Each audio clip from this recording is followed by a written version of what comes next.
Nesta aula, vamos iniciar o estudo referente a oscilações e movimentos ondulatórios.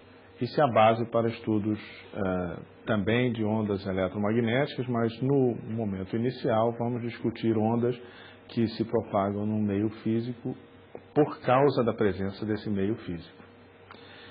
Antes, porém, vamos iniciar compreendendo um pouco melhor, e esse é o objetivo desta aula em particular, compreendendo um pouco melhor os fenômenos ondulatórios e sua descrição matemática para uma familiarização maior e, posteriormente, passaremos à discussão dos fenômenos ondulatórios como ondas transversais e ondas longitudinais.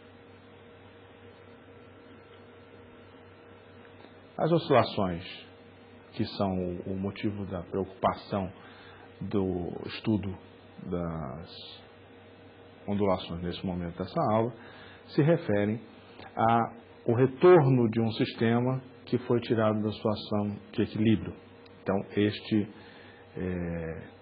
fenômeno significa que você tem, de alguma maneira, uma força restauradora que objetiva trazer o sistema de volta a uma posição de equilíbrio. Como exemplo, vocês têm o relógio de pêndulo, cordas musicais, barcos oscilando por influência de ondas e assim por diante. Isso também ocorre no caso de ondas elétricas em circuitos eletroeletrônicos, mas esse vai ser objeto de uma discussão posterior durante o nosso curso. Por sua vez, as ondas assim produzidas transportam energia e momento sem transporte de matéria. Por exemplo, as moléculas de água de um lago, elas se movem para cima e para baixo, propiciando a passagem de energia por meio de uma onda, que, no entanto, não desloca aquela quantidade de água da sua posição. Ela sobe e desce e, no entanto, existe a passagem de uma onda, energia fluindo ao longo da superfície de um lago, por exemplo.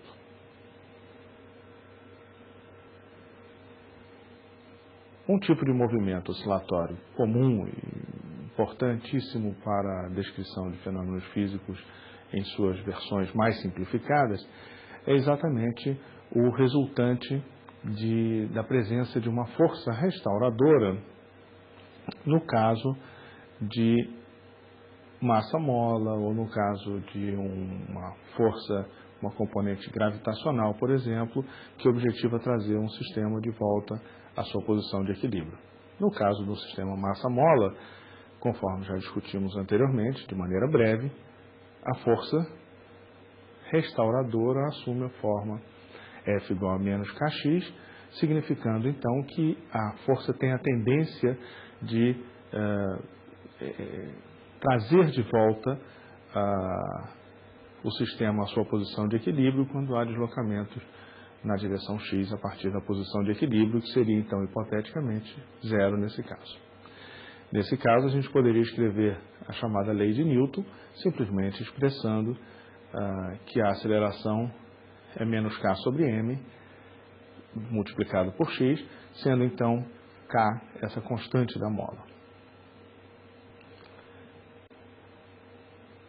O sistema vai então retornar à situação de equilíbrio, ainda que passe por ela e depois retorne de novo, no caso de sistemas subamortecidos, mas ao passar e reproduzir a situação anterior, isso se completa na forma de um ciclo, e este ciclo, então, é dito se completar num período. Então, o período é o intervalo de tempo que o sistema requer para retornar a uma situação idêntica no ciclo anterior. No caso desse estudo, a gente tem não só o tempo que o sistema demora para retornar à situação precedente, como também o número de vezes por unidade de tempo em que isso acontece, que vai ser então denominada frequência, que é o inverso do período.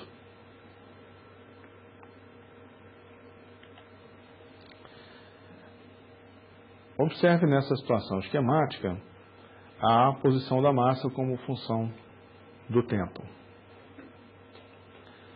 Esta equação x de t, expressa então na forma de uma função oscilatória, nesse caso um cosseno de ωt mais b, a posição do objeto que está na extremidade da mola, supondo que a outra extremidade está fixa. Portanto, o deslocamento se realiza de forma oscilatória e a cada ciclo de tempo de valor período, na unidade adequada, o sistema repete a situação do seu movimento do ciclo anterior. A posição espacial do sistema massa-mola, ou seja, da massa que está presa à mola e se desloca, então, submetida a essa força restauradora, ela pode ser expressa através de amplitude multiplicada pelo cosseno de ωt mais b, onde este ômega significa 2π vezes a frequência, é chamado então ômega a frequência angular, e b é chamada a fase. A fase se refere ao momento das condições iniciais do deslocamento. Qual a situação em que o deslocamento se iniciou? Terá o deslocamento iniciado por uma distensão desta mola da posição de equilíbrio e posterior deslocamento oscilatório? Ou teria sido uma situação inicial em que, por meio de uma colisão elástica, a mola inicia com uma certa velocidade já na posição de equilíbrio? São condições diferentes que vamos analisar a seguir. Independente disso, naturalmente temos que a derivada da posição espacial é a velocidade. Portanto, a velocidade com que esse sistema se desloca se expressa através de menos ômega a seno de ωt mais b, e também a aceleração, que resulta da derivada da velocidade, pode ser obtida com facilidade como menos ω2 a cosseno de ωt mais b. Observe, então, que a aceleração é igual a menos ômega ao quadrado multiplicada pelo deslocamento.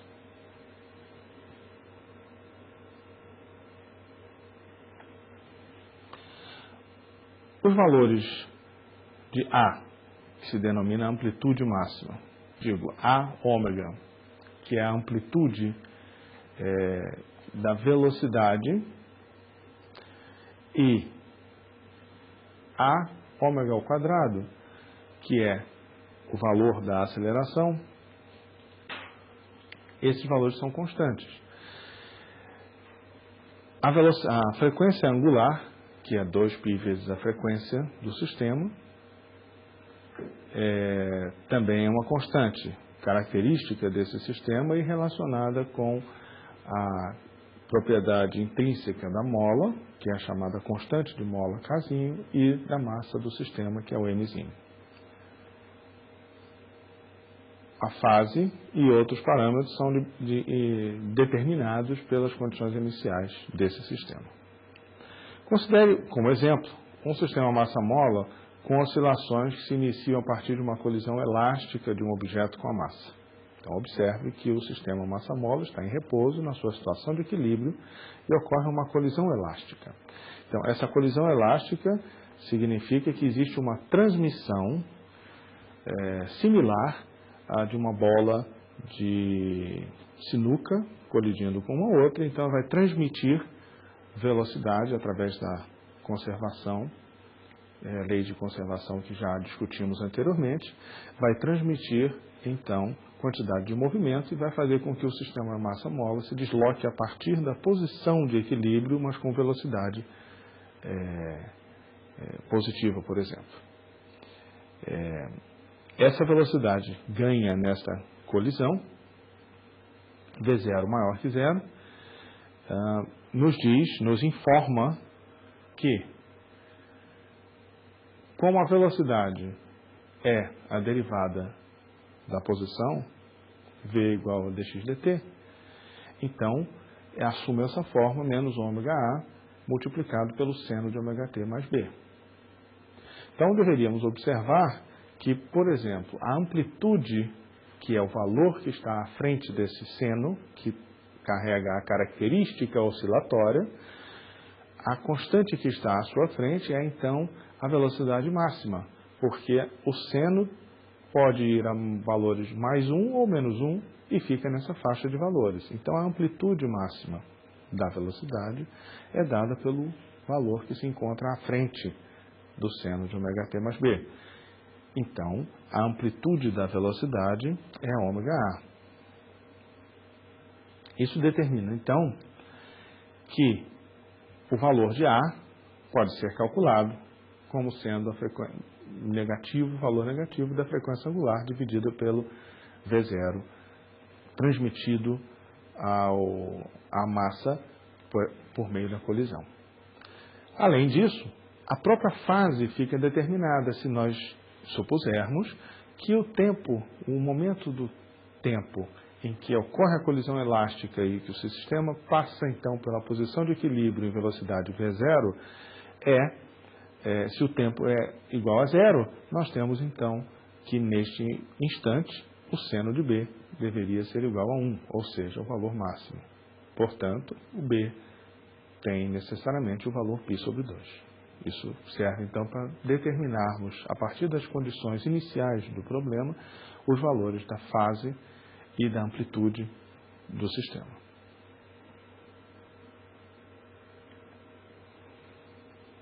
Considere agora um outro exemplo. Você está num mar revolto e existe uma oscilação para cima e para baixo, expressa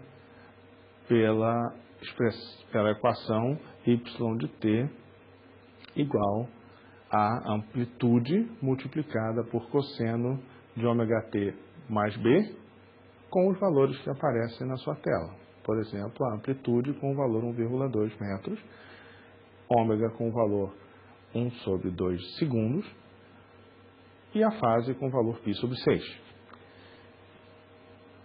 Pedir-se-ia, por exemplo, calcule a amplitude, a frequência angular, a constante de fase, a frequência e o período do movimento. Ora, algumas coisas estão imediatamente fornecidas pela equação de movimento já provida. Onde estaria o barco, por exemplo, quando t igual a 1 segundo? Isso vai nos requerer uma mera substituição na equação de movimento. Calcule a velocidade e a aceleração como funções do tempo. Mais do que isso, calcule o valor inicial da posição, da velocidade e da aceleração do barco. Então, observe que, para calcularmos os valores da posição, velocidade e aceleração do barco, teríamos que ter as equações de movimento correspondentes. Se nós temos a equação para a altura, no caso, para o deslocamento na vertical, e a velocidade é obtida através da derivada da posição, na vertical, claro, então teremos que calcular a derivada desta equação de movimento provida, assim como teremos posteriormente que calcular a derivada da velocidade assim obtida, obtendo finalmente a aceleração. Posteriormente teremos então que substituir os valores pedidos e aí temos os valores para a posição, velocidade e aceleração nos momentos especificados. Efetivamente, basta inspecionar a equação acima, no caso do primeiro item, em que vários dos parâmetros já estão fornecidos na própria expressão. Comparando com a equação do movimento harmônico simples, temos que a amplitude do movimento é 1,20 m, a fase é π sobre 6, a frequência angular é 1 sobre 2 segundos, consequentemente a frequência, lembrando que ômega é 2π vezes a frequência, portanto, a frequência vai ser ômega sobre 2π, vai nos fornecer, então, que a frequência tem um valor 0,0796 em Hz. E o período é, portanto, o inverso da frequência, que corresponde, então, a 12,6 segundos. Ou seja, a cada 12,6 segundos, a situação do barco no qual você se encontrar vai se repetir no ciclo periódico de movimento. Para o item B, bastaria a substituição do valor do tempo especificado, e você teria então a posição em que se encontra o barco no instante de tempo 1 segundo. Nesse caso, correspondendo a 0,624 metros. No seguinte, temos que a velocidade é simplesmente a derivada do deslocamento. Portanto, bastaria a nós calcular a derivada e obter a equação de movimento para a velocidade, que é menos ômega A seno de ômega t mais b, no caso, com os valores providos, assim como a aceleração seria a derivada da velocidade e, portanto, menos ômega ao quadrado multiplicado por A, cosseno de ômega t mais fase. Com os valores iniciais sendo correspondentes a t igual a zero, teremos, então, a posição inicial como sendo de pouco mais de 1 metro, a velocidade inicial de menos 0,6 metros por segundo multiplicado pelo seno de 0,52 e a aceleração inicial com o valor de menos 0,3 em metros por segundo ao quadrado, cosseno de 0,52 também. Portanto, os valores são obtidos por mera substituição, desde que tenhamos obtido as equações de movimento e as suas derivadas.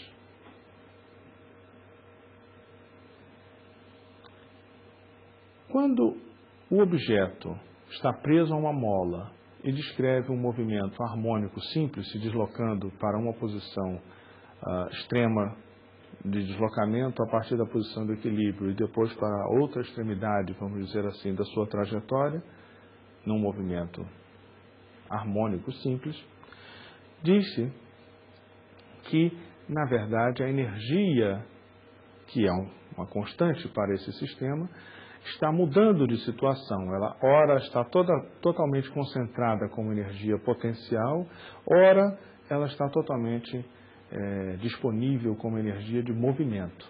Quando é que ela estaria totalmente disponível como energia de movimento?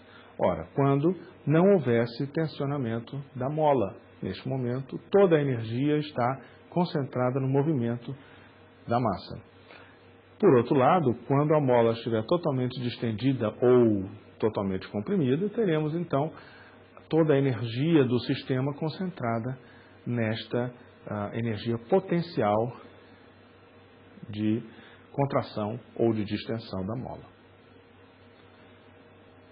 Portanto, observe que a energia de movimento, que já estudamos anteriormente como sendo um meio de m vezes velocidade ao quadrado, se sabemos a equação de movimento para a velocidade como derivada do deslocamento, podemos então escrever que é um meio de m vezes a velocidade ao quadrado, que é um meio de m vezes a ômega ao quadrado, multiplicado pelo seno quadrado de ômega t mais b.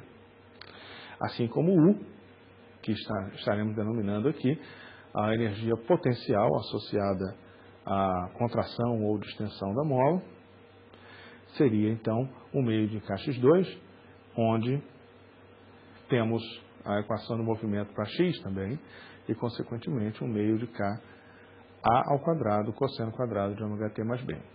Ou seja, a energia total do sistema consiste então na soma das duas parcelas, energia potencial e energia cinética, e tem a forma meio de K A ao quadrado, onde A, então, lembre-se, é a amplitude máxima do movimento. Ora, isso significa que o valor da energia total do sistema é o mesmo que o valor da energia potencial quando o sistema atinge a posição de distensão máxima ou contração máxima, ou seja, a energia ficaria totalmente concentrada como potencial para o movimento. E também é a energia de que se dispõe quando o sistema passa na posição de equilíbrio, onde não há tensão, não há energia potencial armazenada e toda ela está na forma de energia de movimento do sistema massa-mola. Ou seja, essencialmente, poderíamos analisar a energia total do sistema como simplesmente do sistema olhado como quase estaticamente. Ou seja, se queremos saber a energia total do sistema, bastar-nos-ia buscar a distensão máxima da mola e teríamos, então, o valor total da energia que o sistema armazena.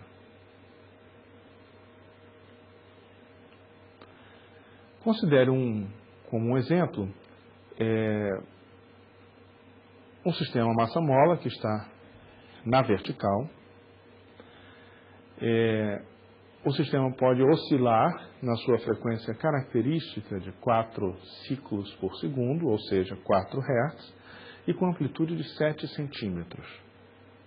Observe, então, que ele está estando a partir de uma posição de equilíbrio, ele pode oscilar com amplitude de 7 centímetros. Considere essa situação. Uma pequena bolinha é colocada sobre a mola, que vai então oscilar. E a pergunta é, suponha que a bolinha é de massa muito pequena, ou seja, ela não vai interferir no movimento do sistema global. Mas, se ela está solta sobre a massa do sistema massa-mola, quando aconteceria de a bolinha perder contato com a massa sobre a qual ela se apoia? Ora, isso significa que se a massa presa à mola oscila na vertical, para cima e para baixo, ele está sendo então acelerado pela aceleração da gravidade e pela força restauradora em relação à posição de equilíbrio. A bolinha, por sua vez, estando apenas apoiada sobre essa massa, ela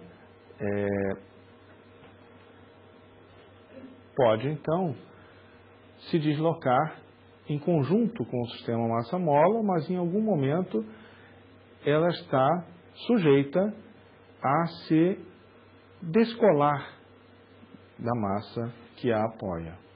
Quando isso poderia acontecer? Ora, se a base está subindo, a bolinha, que está sujeita à força-peso, vai acompanhar esse movimento através da sobreposição da normal, ou seja, da força normal à bolinha, que a impulsionará então para cima, acompanhando a massa sobre a qual ela se apoia. Quando a massa estiver numa outra situação, por exemplo, descendo, ora, nesse momento, a força-peso da bolinha, que é para o centro da Terra, e também a massa que a sustenta, estão fazendo com que o movimento se realize na direção do centro da Terra. Ora, essa força normal, ela responde ao quanto a bolinha estará sendo acelerada relativamente ao objeto sobre o qual ela se sustenta. Se esse objeto se deslocar mais rapidamente do que ela vai perder contato com a massa. Ou seja, a aceleração da massa sendo maior do que a aceleração da gravidade, que faz com que a bolinha, vamos dizer assim, seja puxada em direção ao centro da Terra, essa aceleração vai fazer com que haja um descolamento da base em relação à bolinha. Observe, então, que nesse deslocamento na vertical, pode acontecer de a bolinha, então, se deslocar, se desprender, se descolar da base que a sustenta.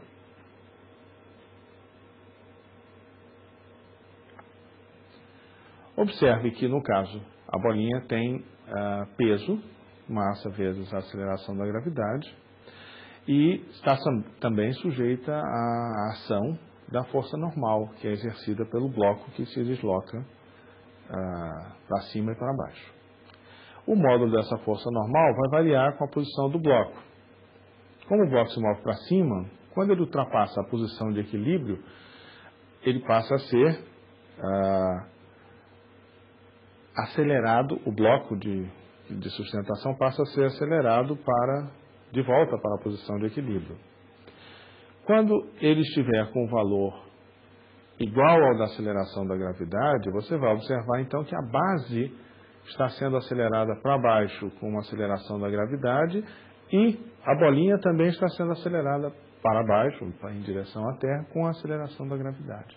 A partir daí, pode então acontecer de o bloco, ao se deslocar, ser acelerado mais intensamente, ou seja, a aceleração com módulo maior, em direção à posição de equilíbrio restauradora, através da força restauradora, digo, e a bolinha, consequentemente, se descolará da sua base.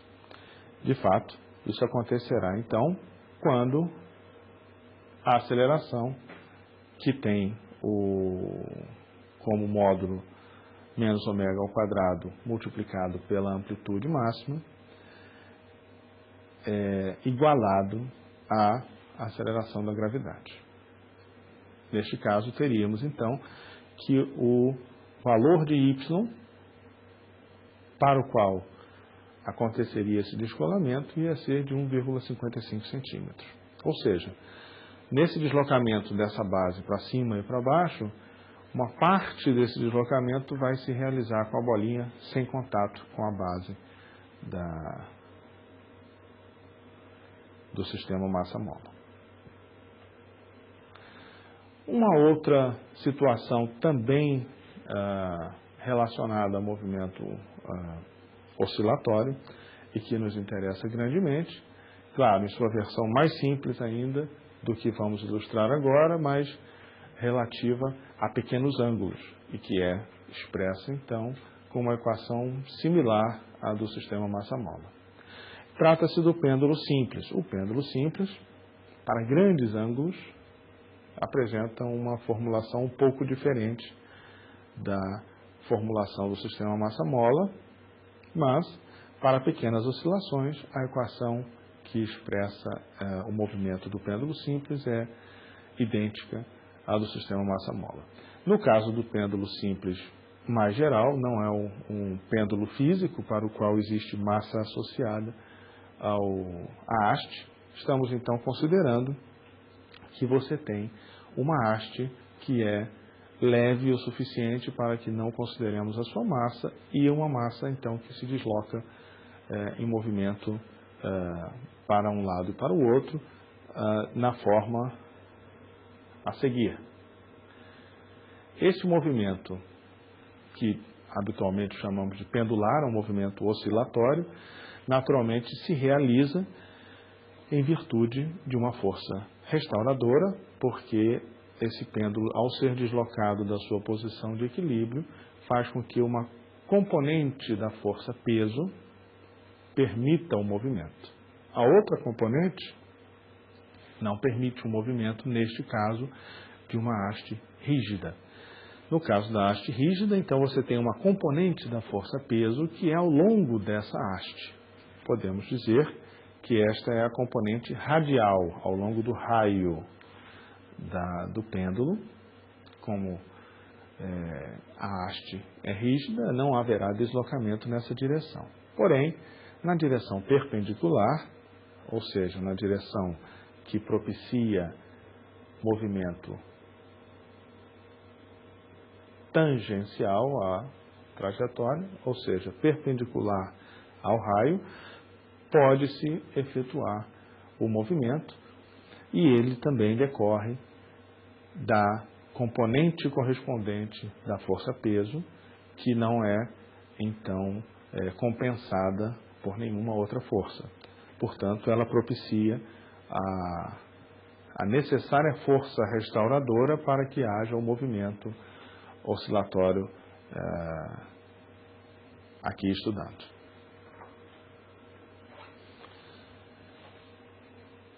Para escrevermos as equações de movimento, cabe então aplicar a lei de Newton correspondente apenas para a componente radial, ou seja, a componente da força-peso que é ao longo da direção tangencial à haste, essa componente da força-peso vai se expressar dessa maneira, essencialmente como massa vezes a aceleração da gravidade, que é a força, peso, projetada na direção do seno do ângulo que a haste faz com a vertical.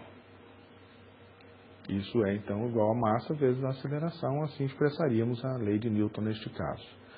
Observe que o seno do ângulo sendo igual a zero, significa, ou seja, que o ângulo é nulo, ou seja, não há deslocamento em relação à posição de equilíbrio, significa que esta oscilação não se dará. Se a situação de equilíbrio está observada e é uma constante, não haverá motivos para deslocamento e a aceleração será nula sobre o sistema e ele permanecerá na posição de equilíbrio. Observe que o deslocamento tem a ver, está relacionado, é proporcional ao comprimento da haste e, consequentemente, nós temos que a equação que rege o deslocamento deste pêndulo é proporcional, então, a derivada segunda é proporcional ao comprimento da haste e a derivada segunda do ângulo que esta haste faz com a vertical. Portanto, a gente pode escrever que a derivada segunda do ângulo feito pela haste com a vertical, ela é menos g, menos a aceleração da gravidade, dividida pela distância, multiplicada pelo seno do próprio ângulo. Observe a diferença em relação à equação do sistema massa-mola, em que, naquele caso, a derivada segunda de A em relação ao tempo seria proporcional ao próprio valor de A, ou seja, d2x dt2 igual a menos kx. Assim era a equação do sistema massa-mola. Diferentemente, neste caso, temos que a derivada segunda de A, ou seja, do ângulo, é proporcional ao seno do ângulo e não ao próprio ângulo. Efetivamente, no caso de pequenos ângulos, o seno do ângulo é aproximadamente igual ao próprio ângulo. Portanto, neste caso, teríamos então um movimento harmônico simples, exatamente da forma como se processa o movimento harmônico simples no sistema massa-mola, ou seja, para pequenos ângulos de deslocamento do pêndulo.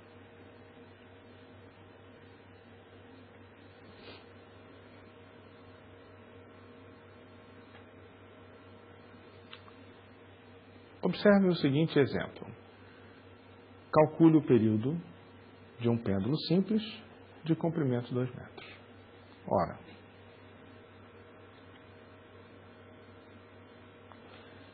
para pequenas oscilações, esta situação se assemelharia ao uso de um balanço, por exemplo, como se utiliza nos parques infantis para crianças pequenas, por exemplo, onde você teria, então,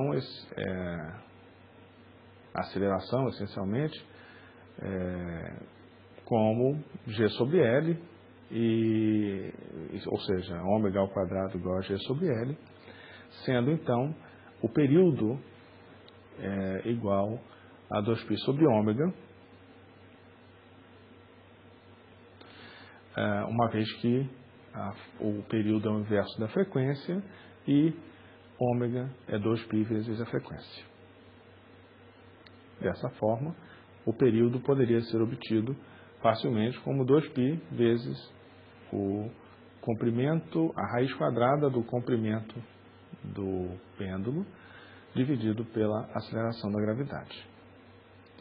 Ou seja, o período é 2,8 segundos nesse caso específico. Note que nesse momento não apareceu qual é a massa que está na extremidade do pêndulo.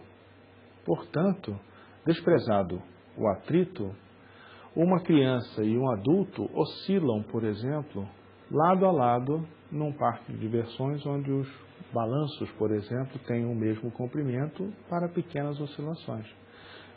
A não dependência da massa propicia essa conclusão, no caso em que se possa desprezar o atrito.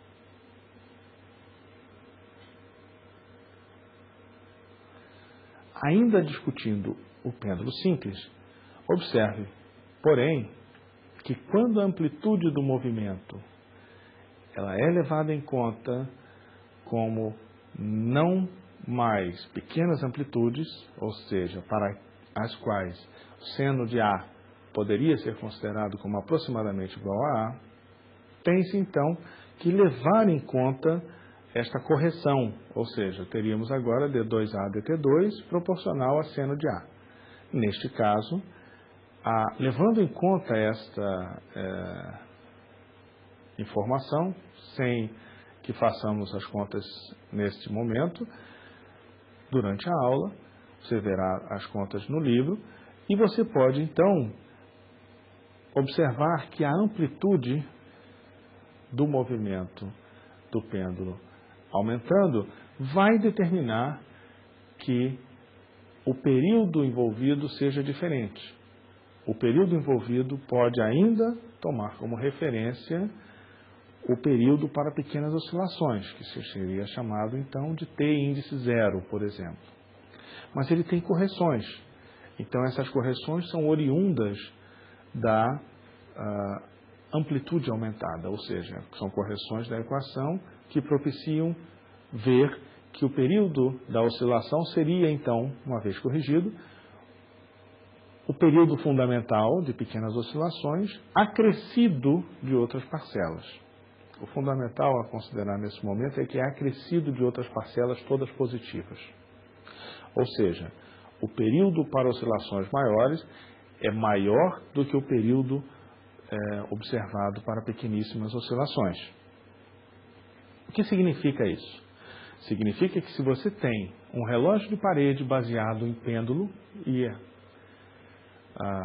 relógios desse tipo eram muito comuns, pode ser que você ainda tenha alguma desses dispositivos antigos próximo de você. Esses relógios de parede baseados em pêndulo simples, uma vez que ele seja calibrado para fornecer a hora corretamente com uma certa amplitude, por exemplo, 10 graus. Então, para amplitude de até 10 graus, ele está calibrado para fornecer a resposta correta. Suponha que este relógio teve, por alguma razão, a amplitude diminuída, a amplitude de movimento da sua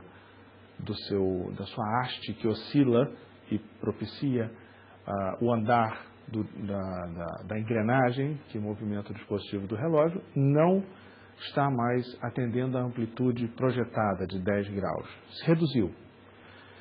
Esse relógio atrasaria ou adiantaria? Qual seria, então, a informação que ele lhe fornece? Ele lhe fornece um andar das horas mais rápido ou mais lento? Essa é uma questão conceitual importante. E, para a resposta, é importante observar a expressão para o período que está logo acima. E lembrar que o período para oscilações não tão pequenas é maior do que o período para oscilações muito pequenas. Isso é crucial. Por quê? Se você sabe que o período para oscilações maiores é maior do que o de pequenas oscilações, quando se reduzem as amplitudes, o relógio vai completar seus ciclos mais rapidamente. Por quê?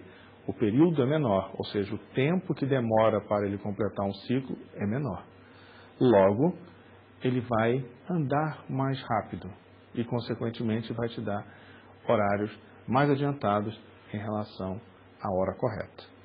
Então, essa é uma reflexão conceitual muito importante.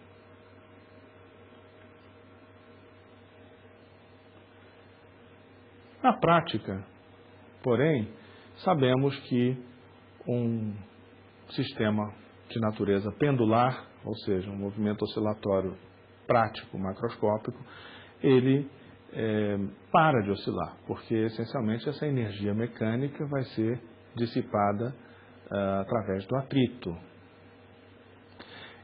Este é, então, um movimento amortecido. Na prática, esses movimentos oscilatórios são amortecidos. Se o amortecimento for muito grande, o comportamento é de que o sistema mal consegue restaurar sua situação inicial, sua situação de equilíbrio.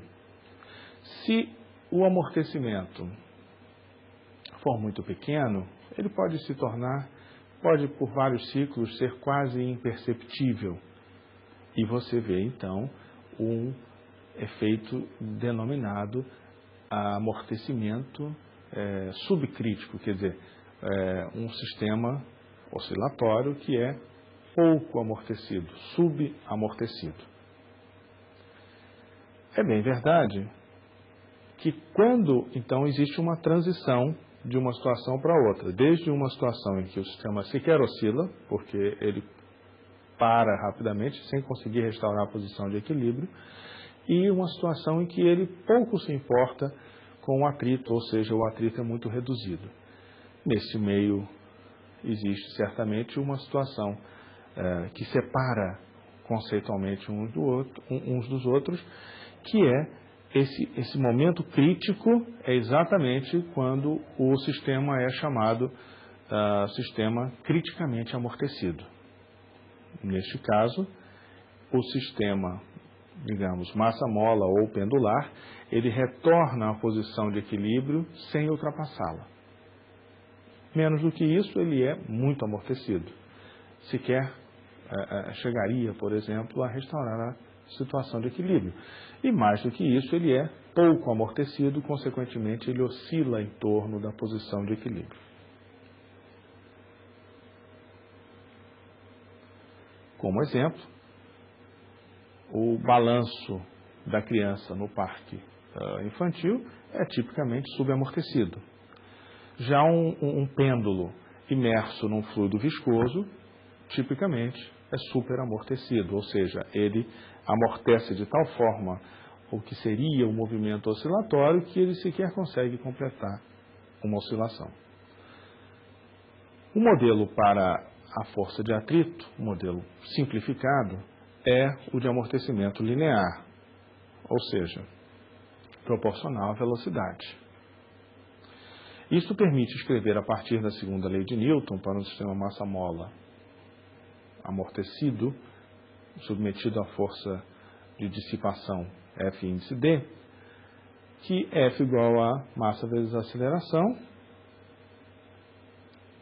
onde a aceleração naturalmente é a derivada segunda da posição em relação ao tempo, como sendo igual a menos kx, como de hábito, mais acrescido aí da força dissipativa F índice D.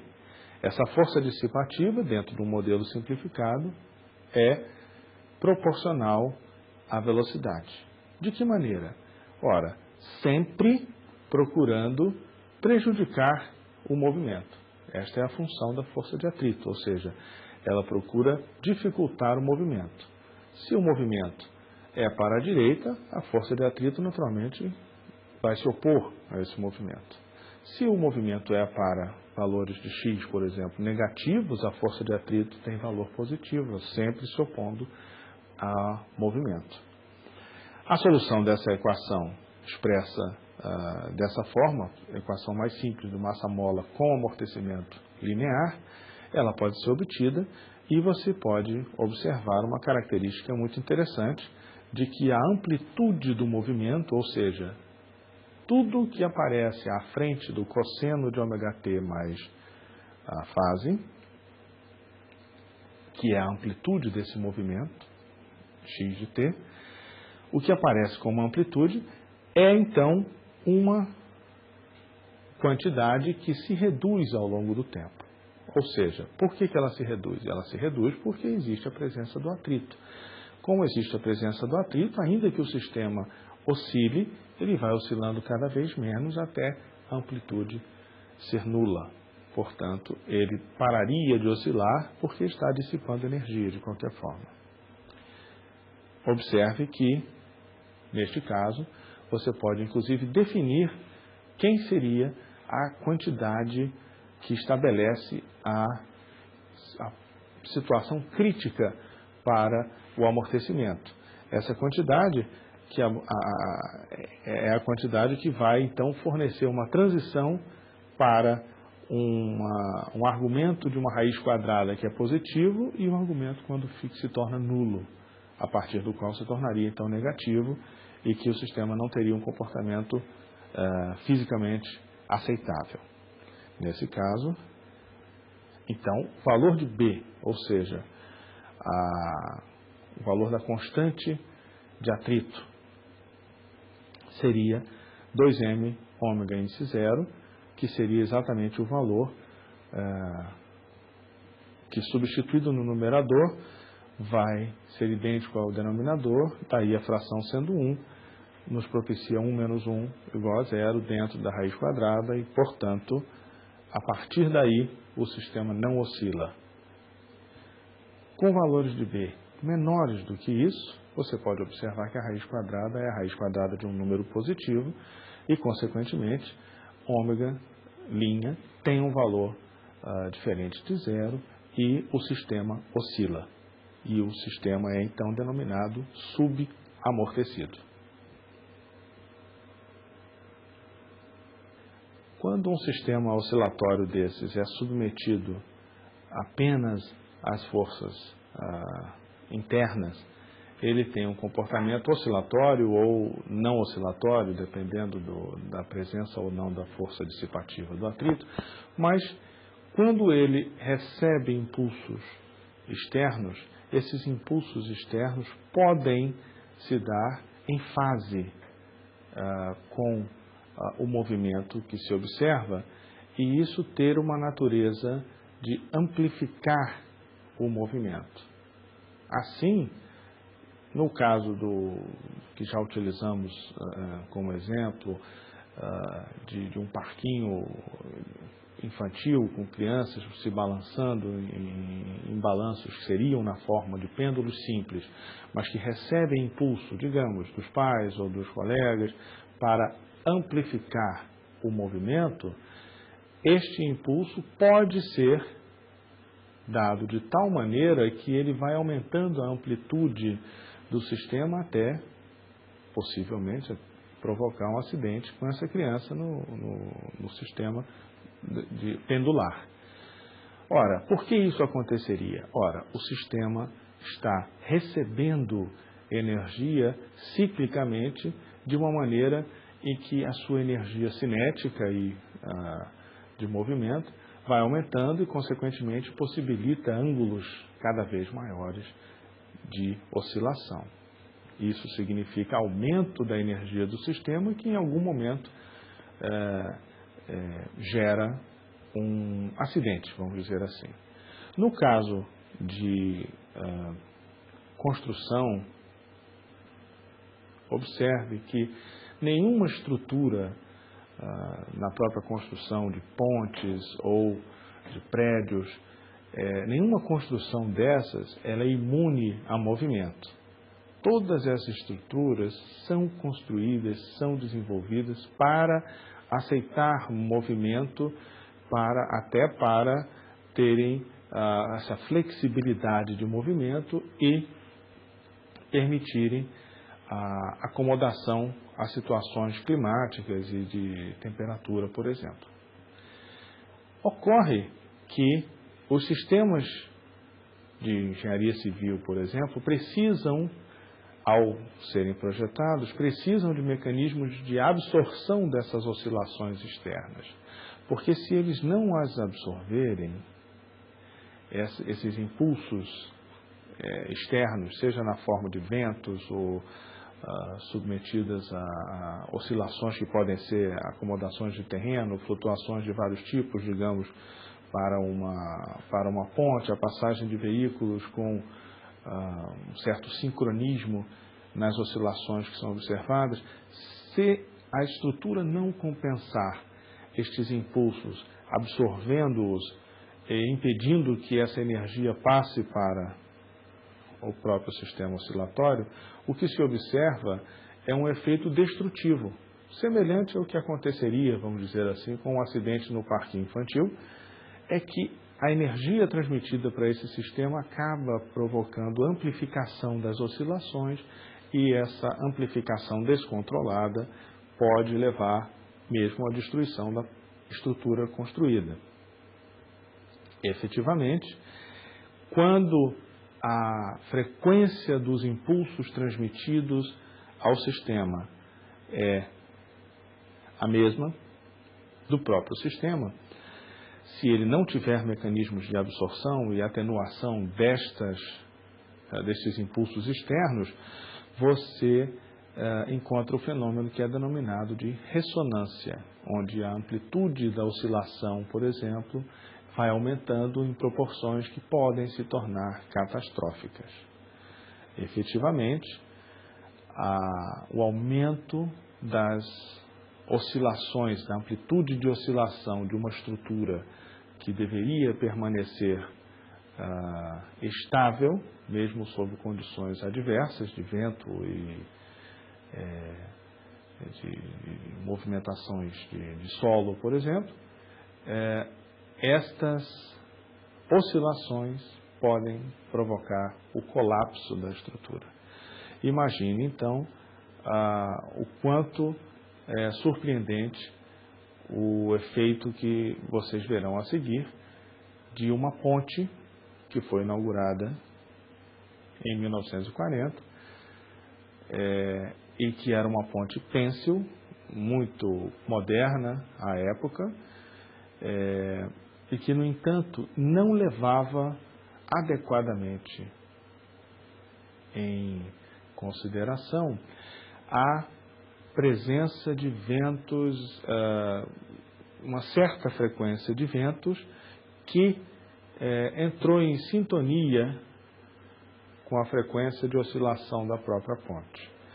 Isto provocou, então, o colapso dessa ponte, que é um modelo, vamos dizer assim, para estudo do fenômeno de ressonância, que é a ponte da cidade de Tacoma, no estado de Washington, nos Estados Unidos. Então, este fenômeno interessantíssimo ocorreu efetivamente, foi filmado, foi documentado e é realmente merecedor da sua atenção, porque o fenômeno da ressonância que aparece em todas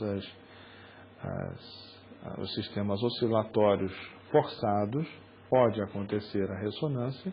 Então, a ressonância pode ter uma natureza bastante destrutiva. Então, há que se tomar os cuidados adequados para que as estruturas suportem, através de mecanismos de atenuação, suportem essas oscilações forçadas externamente.